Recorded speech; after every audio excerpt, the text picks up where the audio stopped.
प्रश्न यापूर्वी सुद्धा या सभागृहामध्ये खूप वेळा चर्चेला गेला। या हॅपकिनचं खाजगीकरण करायचं काम हे जवळपास सरकारने निश्चित केलं होतं। त्यावेळेस सुद्धा आपल्या निदर्शनास ही बाब आली।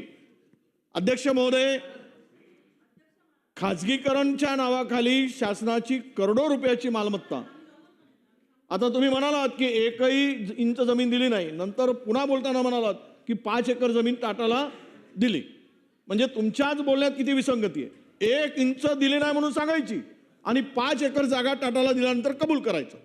अध्यक्ष महोदय, त्रिवेणी लस जी आहे, खरं तर तुम्हा आम्हा सगळ्यांना हॅपकिनने वाचवलंय। 2007 मध्ये याच्यामध्ये रिसर्चसाठी, या त्रिवेणी लसीच्या रिसर्चसाठी नवीन तंत्रज्ञानाच्या सहाय्यानं बनवण्यासाठी अद्ययावत मशीन घेण्याचा प्रपोजल होता। हे जर देऊन टाकले असते, त्यावेळच्या त्या महेंद्रनी हे आर्थिक निधीची मागणी आपल्याकडे राज्य शासनाकडे नाही म्हणून खाजगी कंपनीकडे ते पाठवलं। इथेच तर चूक झाली।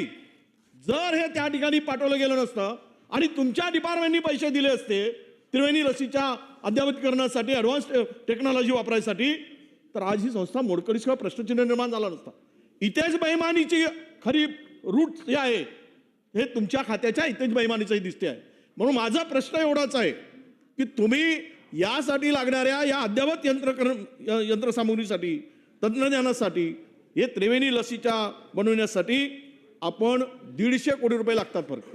ते 150 कोटी रुपये जर आपण दिलेत आणि तुम्ही आम्हाला सांगा, इथे हे 1500 कोटीच्या मालमत्ताही सगळी आता हे कवडीमोल भाव आणि पुन्हा अदानी सारखा येईल आणि लुटून जाईल। म्हणून माझा प्रश्न आहे की तुम्ही ते 150 कोटी रुपये या अद्ययावतीकरणासाठी देणार का, आपल्या याच्यासाठी, तंत्रज्ञानासाठी, नवीन त्रिवेणी लस करण्यासाठी? आणि दुसरा प्रश्न की ही संस्था कोणत्याही परिस्थितीत आम्ही याचं खाजगीकरण करणार नाही, हे या ठिकाणी सांगा।